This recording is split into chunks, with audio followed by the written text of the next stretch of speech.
Hello বন্ধুরা, কেমন আছো সবাই? আশা করছি সকলে ভালো আছো। প্রিয় বন্ধুরা, আজকে তোমাদের জন্য নিয়ে এলাম আরও একটি নতুন গল্প। আশা করছি তোমাদের দাঁড়িয়ে যাবে, তাই ভিডিওটা শুরু থেকে শেষ পর্যন্ত দেখো। রোজ রাতে তেল আর কলা নিয়ে তার ঘরে ঢুকত। কিছুক্ষণ পর সে যখন ঘরের বাইরে বের হতো তখন তার পুরো শরীর ঘামে ভিজা থাকত। এই কাজটা সে বাড়ির সকলকে লুকিয়ে করত, কিন্তু আমি তার সবকিছুই দেখতে পেতাম, কারণ ওই সময় আমি রান্নাঘরে কাজ করতাম। এটা তার প্রতিদিনের ঘটনা ছিল। ও তেল আর কলা নিয়ে কি করত এটা জানার জন্য আমি একদিন ওর ঘরে লুকিয়েছিলাম। কিছুক্ষণ আগেও ঘরে ঢুকেছে। এরপর আমি যা দেখলাম সেটা দেখে আমার পায়ের তলা থেকে মাটি সরে গেল, কারণ আমার নাম সাবিনা আক্তার। আমার জন্য একটা দরিদ্র পরিবারে আমার মা বাবা অন্য লোকের খেতে কাজ করে দুবেলা দুমুঠো অন্ন জোটাতে। আমি আমার বাবা মায়ের একমাত্র সন্তান ছিলাম। টাকা পয়সার অভাবে তারা আমাকে লেখাপড়া শেখাতে পারেনি। আমাদের কোনো রকমে দিন কাটত। আমার বয়স ছিল 11 বছর। মা বাবাকে সারাদিন কাজ করতে দেখে আমার খারাপ লাগত, আর তাই আমি ওদের সাথে কাজ করতে চলে যেতাম। কিছুদিন পর বাবার খুব শরীর খারাপ হয়। আমরা ওনাকে হাসপাতালে নিয়ে যাই। সেখানে ডাক্তার আমাদের 1000 টাকা খরচার কথা বলে। আমাদের কাছে এত টাকা ছিল না, তাই মা জমিদার বাবুর কাছে যায়, যার খেতে আমরা কাজ করতাম। মা জমিদার বাবুর কাছে আঁচল ছড়িয়ে ভিক্ষা চায়, কিন্তু জমিদারবাবু এত টাকা দিতে রাজি হয় না। উনার কাছে একটা টাকা দেয়া কোনো ব্যাপার নয়, কিন্তু তাও উনি কোনো সাহায্য করলেন না। টাকার অভাবে আমার বাবার ঠিকমতো চিকিৎসা হয় না, আর উনি আমাদের ছেড়ে চলে যান। এখন আমাদের মাথার উপর থেকে ছাতা সরে গেছিল। আমাদের সংসার চালানো আর সাহায্য করার মতো কেউ ছিল না। কোনো রকমে আমি আর মা নিজেদেরকে সামলে আবার সাধারণ জীবন যাপন শুরু করলাম। আমরা সারাদিন খেতে কাজ করে নিজেদের পেট চালাতাম। ভেতরে ভেতরে আমার জমিদার বাবুর উপর খুব রাগ ছিল, কিন্তু আমার কিছু করার ছিল না। একদিন শহর থেকে কিছু ধনী লোক আসে। তারা জন্মদিন পালন করার জন্য গরিবদের ভোজ খাওয়ায়। আমরা তো এটাও জানতাম না যে আমাদের জন্মদিন কবে, কিন্তু বড়লোকদের ভোজ খেয়ে আমরা তাদেরকে আশীর্বাদ করি। এইভাবে বেশ কিছুদিন চলল। হঠাৎ একদিন মাও এই পৃথিবী ছেড়ে চলে গেল। মা আমার শেষ আশ্রয় ছিল। এখন আমার কেউ নেই। আমি খুব ভেঙে পড়েছিলাম। এই অবস্থায় আমার কাকা কাকিমা আমাকে তাদের বাড়িতে নিয়ে যায়। কিন্তু কাকা কাকিমা কখনোই নিজের মা বাবা হয়ে উঠতে পারে না। এই কথাটা আমি তাদের বাড়িতে পা রাখার পরই বুঝতে পেরেছিলাম। তারা তাদের নিজের মেয়েকে ভালো খাবার দিত, ভালো জামাকাপড় দিত, আর আমাকে দিয়ে বাড়ির সব কাজ করাত। আমার সাথে ভালো করে কথা বলা তো দূরে থাক, আমার দিকে ফিরেও তাকাত না। কিন্তু আমি এটাকে নিজের ভাগ্য মনে করে মেনে নিয়েছিলাম। একদিন আমি যখন বাসন মাজছিলাম তখন কাকা শহর থেকে ফিরে আসেন। এসে আমার কাকিকে বলেন যে শহরের একটা বাড়িতে কাজের মেয়ে দরকার। আমরা বরং সাবিনাকে সেখানে কাজ করতে পাঠিয়ে দিই। সাবিনা ওখানে কাজ করবে, আর আমাদের হাতে টাকা আসবে। আমার কাকিমা এই কথাটা শুনে খুব খুশি হন। আর হবে নাই বা কেন, কিছু না করে টাকা পাওয়া যাবে যে। পরের দিন কাকা আমাকে শহরে নিয়ে আসেন, আর একটা বড় বাড়িতে নিয়ে যান, যেখানে একজন মহিলা, তার 2 কন্যা সহ মোট 3 জন একসাথে বসেছিল। কাকা ওনাকে সালাম করেন, আর আমার দিকে ইশারা করে বলেন যে আজ থেকে আপনার বাড়ির সব কাজ এই মেয়েটা করবে। আমি ওকে সকালে এখানে দিয়ে যাব, আর বিকেলে ফেরত নিয়ে যাব। সেই ম্যাম সাহেব আমার দিকে তাকিয়ে জিজ্ঞেস করেন যে আমি তার বাড়ির সব কাজ করতে পারব কিনা। আমি মাথা নাড়ালাম। আমি জানতাম যে এত বড় বাড়ির সব কাজ একা হাতে সামলানো খুব একটা সহজ হবে না, কিন্তু আমার রাজি হওয়া ছাড়া আর কোনো উপায় ছিল না। কাকা কাকিমার ভয়ে আমাকে রাজি হতে হলো। সেই মালকিন আমাকে সব কাজ বুঝিয়ে দিলেন, আর আমি রান্নাঘরে কাজ করতে শুরু করলাম। আমি সারাদিন কাজ করতাম, আর রাতে কাকা আমাকে বাড়ি নিয়ে যেত। বাড়ি গিয়ে শুকনো রুটি খেয়ে গরমের মধ্যে ঘুমিয়ে পড়তাম। পরের দিন সকালে কাকা আমাকে আবার মালকিনের বাড়িতে দিয়ে আসত। কিছুদিন এইভাবে চলল। একদিন মালকিনের বাড়িতে অনেক অতিথি আসে, আর তাই কাজও অনেক বেড়ে যায়। সেই জন্য মালকিন আমাকে বাড়ি পাঠায় না। উনি আমার কাকাকে বলেন যে যতদিন আমার অতিথিরা এই বাড়িতে আছে ততদিন সাবিনাকে এখানে থাকতে দিন, কারণ রাতে সবাই দেরি করে খায়। তাই কাজও অনেক বেড়ে যায়। কাকা আমাকে না নিয়ে বাড়ি ফিরে গেল। আমি অনেক রাত অবধি কাজ করতাম। আর মালকিন তার বাড়িতে থাকার জন্য আমাকে একটা ঘর দিয়েছিলেন। কাকা কাকিমার বাড়িতে থাকা থেকে আমার এখানে থাকতে বেশি ভালো লাগত। কারণ এখানে আমি ভালো খাবার পেতাম। আমার শোবার ঘরে পাখা ছিল। তাই আমাকে আর গরমের মধ্যে ঘুমাতে হতো না। কিন্তু আমি যখনই মালকিনকে তার মেয়েদের সাথে দেখতাম তখনই আমার নিজের মায়ের কথা মনে পড়ে যেত। এইভাবে কয়েকটা দিন কেটে গেল। মালকিনের অতিথিরা ফিরে গেল, কিন্তু মালকিন আমাকে বাড়ি পাঠালেন না। তিনি আমার কাকাকে পরিষ্কার করে বলে দিলেন যে সাবিনা এখন থেকে এখানেই থাকবে। মালকিন আর তার ছোট মেয়ের সাথে আমার ভালো সম্পর্ক গড়ে উঠেছিল। উৎসবের দিন মালকিন আমাকে নতুন জামাকাপড় দিতেন। ওনার ছোট মেয়েটি খুব ভালো ছিল। আমার সাথে খোলা মনে মিশত। কিন্তু ওনার বড় মেয়েটি একটু রাগী ছিল। সে আমার সাথে বাড়ির কাজের লোকের মতো ব্যবহার করত। আর আমার সাথে ঠিক করে কথা বলতো না। একবার মালকিন আর তার মেয়েদের একটা বিয়ের ফাংশনের জন্য 3 দিন বাড়ির বাইরে থাকতে হয়। যাবার আগে মালকিন আমাকে তার বাড়ির দায়িত্ব দিয়ে যান। বলে যান যে তার বাড়ির খুব ভালো করে দেখাশোনা করতে। আমি অনেক দিন ধরে ওদের দেখাশোনা করছিলাম। তাই ওরা আমাকে বিশ্বাস করত। আমি বললাম যে এত বড় বাড়িতে আমার একা থাকতে ভয় লাগবে। তাই মালকিন আমার কাকাকে ডেকে পাঠান আর বলেন এই 3 দিন আমার সাথে এই বাড়িতে থাকতে। কাকার সঙ্গে সঙ্গে রাজি হয়ে যায়। আর মালকিনরা বেরিয়ে পড়ে। আমি কাকা আর আমার খাবার বানালাম আর খেয়ে শুয়ে পড়লাম। রাত 12টার সময় কাকা ঘুম থেকে উঠে ঘরের দরজা খুলে বাইরে বেরিয়ে গেল। দরজা খোলার আওয়াজে আমার ঘুম ভেঙে যায়। ভাবলাম কাকা হয়তো জল খেতে রান্নাঘরে গেছে। কিন্তু বেশ কিছুক্ষণ পরে যখন উনি ফেরত এলেন না, তখন আমি কাকা কি করছে দেখার জন্য ঘরের বাইরে বেরিয়ে এলাম। আমি কাকে এধার ওধার খুঁজতে লাগলাম। হঠাৎ আমি মালকিনের ঘর থেকে একটা শব্দ শুনতে পাই। আমি মালকিনের ঘরে উঁকি মেরে দেখি ওখানে আমার কাকা মালকিনের আলমারিতে কিছু একটা খুঁজছে। আমি জিজ্ঞেস করলাম কি খুঁজছেন কাকা? কাকে একটু ঘাবড়ে গিয়ে বলে কিছু না, এমনি আমার এটা দেখছিলাম। কত সুন্দর আলমারি। আমি বুঝতে পারলাম কাকা চুরির মতলব করছে। সে তার গ্রামে ছোটখাট চুরি প্রায় করেই থাকত। আর এত বড় বাড়িতে নিজেকে একা পেয়ে সে কি করে লোভ সামলায়। কিন্তু আমি চাই না কাকা এরকম কিছু করুক।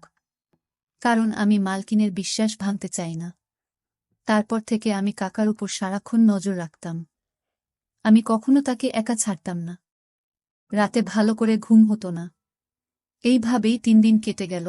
আর মালকিন আর তার মেয়েরা বাড়ি ফিরে এলো। ওরা ফিরে আসার পর কাকা বাড়ি ফিরে গেল। মালকিন আমার জন্য কিছু জামাকাপড় নিয়ে এসেছিল, যেগুলো পেয়ে আমি খুব খুশি হলাম। একদিন রাতে যখন আমি রান্নাঘরে কাজ করছিলাম, তখন আমি মালকিনের ছোট মেয়েকে তার ঘরে তেল আর কলা নিয়ে যেতে দেখি।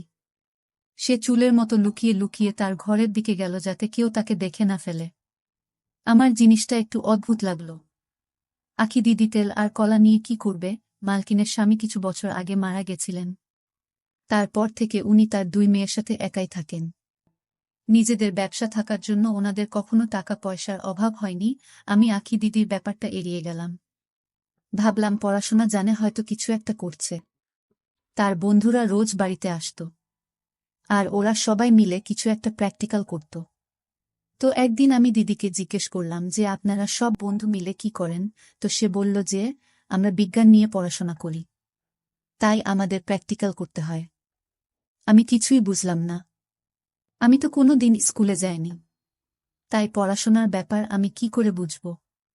তাই জন্য আমি আখি দিদির তেল আর কলা নিয়ে যাওয়ার ব্যাপারে বেশি মাথা ঘামাতাম না। বাড়ির সকলের খাওয়া হয়ে যাওয়ার পর আমি বাসন মাজতাম আর রান্নাঘরটা পরিষ্কার করতাম। এর মধ্যে দিদি ফ্রিজ থেকে কলা বের করত আর একটা পাত্রে তেল ঢেলে নিজের ঘরে নিয়ে চলে যেত। এখন এটা রোজকার ব্যাপার হয়ে গেছিল। আমার ঘরটা দিদির ঘরের একদম সামনে ছিল। মাঝরাতে দিদির ঘর থেকে বের হতো আর নিজের হাত ধুত। তার গোটা গা ঘামে ভিজে থাকত। মাঝে মাঝে যখন আমার ঘুম আসত না, তখন আমার এসব চোখে পড়ত। রোজ আমি এসব দেখতে পেতাম না, কারণ যখন সে বাইরে আসত আমার চোখ লেগে যেত। এখন আর এই জিনিসটা আমার পড়াশোনার বিষয় মনে হচ্ছিল না, মনে হচ্ছিল অন্য কিছু। কারণ দিদি যদি প্র্যাকটিক্যালের জন্য কলা আর তেল নিয়ে যেত তাহলে লুকিয়ে লুকিয়ে কেন নিয়ে যেত? আর রোজ কেন নিয়ে যেত? সারাদিন আমার মাথায় এটাই ঘুরত যে দিদি তার ঘরে কি এমন করে। আমি মালকিনের সাথে এই ব্যাপারে কথা ভাবলাম। একদিন আমি মালকিনের ঘরে গেলাম আর দেখলাম উনি ফোনে কারো সাথে কথা বলেছেন। তাই আমি কিছু না বলে ওখান থেকে চলে এলাম। তারপর আমি ভেবে দেখলাম যে মালকিনকে বললেন শুধু শুধু বাড়িতে ঝামেলা হবে। তাই আমি ছেড়ে দিলাম। আর এই ব্যাপারটা নিয়ে মাথা ঘামানো বন্ধ করে দিলাম। একদিন আমার রাতে ঘুম আসছিল না। আমার মায়ের কথা খুব মনে পড়ছিল। আমি দেখি আখি দিদি তার ঘর থেকে বের হলো। তার চোখে জল এসে যাচ্ছিল। আমি ঘর থেকে বেরিয়ে এসে দিদিকে জিজ্ঞেস করলাম, আপনি কাঁদছেন কেন? দিদি প্রশ্নটা এড়িয়ে যায় আর বলে, কিছু না, তুমি গিয়ে শুয়ে পড়ো। এই বলে সে তার ঘরে চলে গেল। আমার এই চিন্তায় সারারাত ঘুম হলো না। ভাবতে লাগলাম যে কি এমন হলো যে সব সময় হাসিখুশি থাকা আখি দিদি এত রাতে কাঁদতে কাঁদতে ঘর থেকে বেরিয়ে এলো। সারাদিন আমার মাথায় একটাই চলতে লাগল। আখি দিদির তেল আর কলা নিয়ে ঘরে যাওয়া, মাঝরাতে ঘর থেকে বেরিয়ে এসে হাত ধোয়া, সারা ঘামে ভিজে থাকা, তারপর এক রাতে কাঁদতে কাঁদতে ঘর থেকে বেরিয়ে আসা। আর সবথেকে বড় কথা, এসব কাজ লুকিয়ে করা। আমার কোনোটাই স্বাভাবিক মনে হলো না। আমার দিদির উপর সন্দেহ হয়। ও কোনো খারাপ কাজ করছে না তো। পরের দিন দিদি কলেজে চলে যায়। আর বড় দিদিও তার কলেজে যায়। তখন আমি মালকিনকে চা দিতে গেলাম। আর ভাবলাম যে আখি দিদির ঘরটা একবার খুঁজে দেখি। দুপুরবেলা যখন মালকিন ঘুমিয়ে পড়ে তখন আমি আছি দিদির ঘরে যাই। কিন্তু ঘরে তো সেরকম কিছুই পেলাম না। সব জিনিস ঠিকভাবে রাখা ছিল। আমি বেরিয়ে এসে ভাবতে লাগলাম যে আসল ঘটনাটা কি। তখনই নাকি দিদিমার বড় দিদি কলেজ থেকে ফিরে আসে। আমি তাদের জন্য খাবার বানিয়ে দিলাম। কিন্তু আখি দিদি খেতে চাইল না। সকালেও সে ঠিক করে জল খাবার খায়নি। আমি অনেকবার করে বললাম যে দিদি খাবারটা খেয়ে নাও, কিন্তু সে রেগে যায় আর আমি চুপ করে যাই। কিছুক্ষণ পর আমি ভাবলাম যে দিদিকে একবার জিজ্ঞেস করি তার কি হয়েছে। কিন্তু তারপর মনে হলো যদি সে রেগে যায়, আমার আখি দিদির জন্য চিন্তা হয়। আমি যবে থেকে এই বাড়িতে এসেছি দিদি একবারও আমাকে বুঝতে দেননি যে আমি বাড়ির কাজের মেয়ে। সে আমায় কাকা কাকিমার থেকে অনেক বেশি যত্ন করেছে। কিছুক্ষণ পর আমার মাথায় একটা বুদ্ধি আসে। আমি যদি আজ রাতে আখি দিদির ঘরে লুকিয়ে থাকি তাহলে আমি সবটা জানতে পারব। আমি রাতে সবাইকে খেতে দিলাম, কিন্তু নিজে কিছু না খেয়ে দিদির ঘরে গিয়ে একটা কোণায় লুকিয়ে পড়লাম। আমি এমন সময়ে তার ঘরে ঢুকলাম যখন সে রান্নাঘরে তেল আর কলা নিতে গিয়েছিল। আমি লুকিয়ে লুকিয়ে দেখলাম যে দিদি তার ঘরে এলো আর ঘরের পেছনের দরজাটা খুলে দিল। আমার মনে পড়ল সেই দিন যখন আমি দিদির ঘরে এসেছিলাম, তখন এই দরজাটা আমার চোখে পড়েনি। হয়তো দরজাটার সামনে পর্দা লাগানো ছিল, তাই আমার চোখে পড়েনি। তারপর আমি দেখলাম যে দিদি ওই দরজা দিয়ে একটা মানুষকে ভিতরে ঢোকালো। আর তারপর যেটা হলো সেটা দেখে তো আমার পায়ের তলা থেকে মাটি সরে গেল। তখন হঠাৎ আমার হাতে চিন্তার, যেটা আমার মা মেলা থেকে আমায় কিনে দিয়েছিল, সেটা খুলে মাটিতে পড়ে যায়। সেই আওয়াজটা শুনে দিদি মনে হলো যে তার ঘরে আরও কেউ আছে। সে উঠে তার ঘরটা খুঁজে দেখতে লাগল। আর তখনই একটা কোণায় সে আমাকে দেখতে পেল। দিদি আমাকে দেখে ঘাবড়ে গেল আর রেগে গিয়ে বলল, তুমি এখানে কি করছো? এইভাবে লুকিয়ে আছে কেন? দিদির রাগ দেখেই আমি একটু ভয় পেলাম। বললাম, আমাকে ক্ষমা করবেন দিদি, আমি কোনো খারাপ উদ্দেশ্য নিয়ে এই ঘরে আসিনি। আমার আপনার জন্য চিন্তা হচ্ছিল, কারণ আজকাল আপনি ঠিক করে খাবার খান না। আর সেই দিন আপনি কাঁদতে কাঁদতে ঘর থেকে বেরিয়েছিলেন। তারপর আখি দিদি আমাকে সবটা খুলে বলল। সে কোনো ভুল কাজ করছে না, বরং একটা মানুষের উপকার করছে। দিদি ওই লোকটার দিকে ইশারা করে বলে, তিনি আমার দাদু হন। আমার বাবা মারা যাওয়ার পর আমার মা ওনাকে বাড়ি থেকে বের করে দিয়েছিল। তারপর থেকে উনি একটা মসজিদে থাকেন। কিন্তু আমি এটা সহ্য করতে পারতাম না। আমি এই ব্যাপারে মায়ের সাথে কথা বলার চেষ্টা করেছিলাম, কিন্তু মা আমাকে খুব বকা দিয়েছিল। তাই আমি একটা প্ল্যান বানাই। আমি রাতে দাদুকে আমার ঘরে নিয়ে আসি, আর সকাল হলে ওনাকে পিছনের দরজা দিয়ে বের করে দিই। আমি দিদিকে জিজ্ঞেস করলাম যে সে তেল আর কলা দিয়ে কি করে। দিদি বলে যে দাদুর লিভারের সমস্যা আছে, তাই সে বেশি খাবার খেতে পারেন না, তাই উনি একবেলা খাবার খান। সকালে কলেজে যাওয়ার সময় আমি ওনাকে খাবার দিয়ে যাই। রাতের বেলা উনি কিছু খান না, তাই আমি ওনাকে ফল খাওয়াতে শুরু করি। আর কলার সব থেকে প্রিয় ফল, তাই আমি রোজ রাতে উনার জন্য কলা নিয়ে আসি। আমি এসব লুকিয়ে করি যাতে মা আর দিদি কিছু জানতে না পারে। আর দাদুর হাঁটুতে খুব ব্যথা, তাই আমি রোজ তেল নিয়ে আসি ওনার হাঁটুতে মালিশ করার জন্য। অনেকক্ষণ ধরে মালিশ করার পর আমার গা ঘামে ভিজে যায়, আর আমি বাইরে হাত ধুতে যাই। সেদিন আমার দাদুর শরীরটা ভালো ছিল না, তাই আমার চোখে জল চলে এসেছিল। দিদির কথা শুনে আমার মনের সব আশঙ্কা দূর হয়ে যায়। আমি চুপচাপ নিজের ঘরে ফিরে আসি। ঘরে এসে আমি ভাবতে লাগলাম আমার মালকিন এতটা নিষ্ঠুর কি করে হতে পারে, যে তার অসুস্থ শ্বশুরমশাইকে বাড়ি থেকে বের করে দেন। তার সাথে সাথে আমার আখি দিদির উপর গর্ব হয়। আজকালকার দিনে বড় মনের মানুষ খুব একটা দেখা যায় না, আর আখি দিদির মনটা খুব বড় ছিল। এই সমাজটা বড় নিষ্ঠুর হয়ে গেছে, তারা বয়স্ক মানুষদের বাড়ি থেকে বের করে দিচ্ছে।